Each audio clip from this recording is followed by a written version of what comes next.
বন্ধুরা আসসালামু আলাইকুম। আমার হাতে যে পাতাগুলো দেখতে পাচ্ছেন এগুলো হচ্ছে করসল পাতা। অনেকে আসলে ভাবতে পারেন যে পাতা কেন দেখাচ্ছি, এটা হচ্ছে ক্যান্সার রোগের একটা মহা ঔষধ।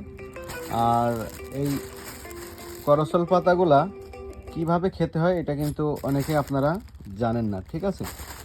তো আমি আপনাদেরকে একটু সিম্পলে আজকে বুঝাই। এই যে আমার হাতে যে পাতাগুলো দেখতে পাচ্ছেন এটা হচ্ছে করসল পাতা, হ্যাঁ। এটাকে টক আতাও বলে থাকি। এটা যে ফলগুলো হয় সে আতা ফল, ওইগুলো একটু টক টাইপের হয়ে থাকে। আর এটা খাওয়ার নিয়ম হচ্ছে, আপনারা যারা খাবেন এই পাতাগুলা, এই যে আমার হাতে যে পাতাটা দেখতে পাচ্ছেন 4 থেকে 5টা পাতা নেবেন এবং 1 গ্লাস পানি নেবেন। পানি নিয়ে একটা পাত্রের ভেতরে দিবেন। তারপরে 4 থেকে 5টা পাতা ওই পাত্রের ভেতরে আপনারা দিবেন। দিয়ে 6 থেকে 7 মিনিট আপনারা জাল দিলেই, পানিটা একটু জাল দিলেই কিন্তু তখন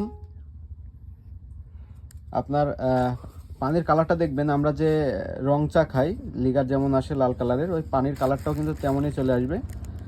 তো যখন পানির কালারটা লাল হয়ে যাবে তখন কিন্তু আপনারা, বেশি লাল না, যে চা খাই যেমন ওই রকম লিগারে আসলেই পানিটা উঠাবেন। উঠিয়ে হালকা একটু ঠান্ডা করে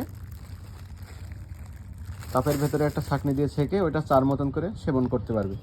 সেই ক্ষেত্রে যাদের ক্যান্সার আছে, ক্যান্সারের রোগ থেকে মুক্তি পাবে ইনশাল্লাহ। সবাই ভালো থাকবেন, সুস্থ থাকবেন। আর যদি কারোর এই পাতা প্রয়োজন হয়ে থাকে সেই ক্ষেত্রে আমি ডিসপ্লে উপরে নাম্বার দিয়ে রাখছি, যার প্রয়োজন তারা এই নাম্বারে যোগাযোগ করে এই পাতা সংগ্রহ করতে পারবেন। সবাই ভালো থাকেন, আসসালামু আলাইকুম।